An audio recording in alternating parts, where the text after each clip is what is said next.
Selfie ತಗೊಂಡೇನು ಉಪ್ಪು ಹಚ್ಚಿ ನೆಕ್ಕವ್ರನ ಹೋಗುದಂತ ಒಂದ್ ಸೆಲ್ಫಿ ತಗೊಳ್ಳೋದಂತ. ಎಷ್ಟಂತ ಎಕ್ಸ್ಟರ್ನಲ್ ಸೋರ್ಸ್ ಆಫ್ ಇನ್ಸ್ಪಿರೇಷನ್ ಮೇಲೆ ಡಿಪೆಂಡ್ ಆಗ್ತೀರಿ, ಎಷ್ಟಂತ ಎಕ್ಸ್ಟರ್ನಲ್ ಸೋರ್ಸ್ ಮೇಲೆ ಡಿಪೆಂಡ್ ಆಗೋದು ನೀವು, ಎಷ್ಟಂತ ಮಂದಿ ಮೇಲೆ. Are you not self inspired? Are you not self motivated? ನಿಮ್ಮಲ್ಲಿ ಮೋಟಿವೇಶನ್, ನಿಮ್ಮಲ್ಲಿ ಸ್ಪಿರಿಟ್, ಕೆಚ್ಚು ರೊಚ್ಚು ಏನೂ ಇಲ್ಲನೆ.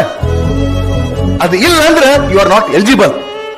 ಅದು ಐತೆಲ್ಲ ಮೊದಲು ಚೆಕ್ ಮಾಡ್ಕೋಬೇಕು, ಅದನ್ನ ಜಾಸ್ತಿ ಜಾಗೃತಿ ಮಾಡ್ಕೋಬೇಕು. ಬರೇ ಹೋಗುದಂತ ಚಲೋ ಚಲೋ ಯಾರ್ತಾರ ಅದು ಸೆಲ್ಫಿ ಇಟ್ಕೊಳ್ಳೋದಂತ, ಅವತ್ತೊಂದ್ ದಿವಸ ಅದನ್ನ ಸ್ಟೇಟಸ್ ಇಡುವಂತ. ಮುಂದೆ ಎಲ್ಲಿ ಹೊಂಟಿರಿ ನೀವೆಲ್ಲ? You are all going in a very very wrong way. Social media has destroyed you. It has destroyed your career, your life beyond repair. There are some people who become restless if they don't see WhatsApp or Facebook within 1 hour. ಒಂದು ತಾಸು ಅದನ್ನು ನೋಡೋದು ಬಿಟ್ರೆ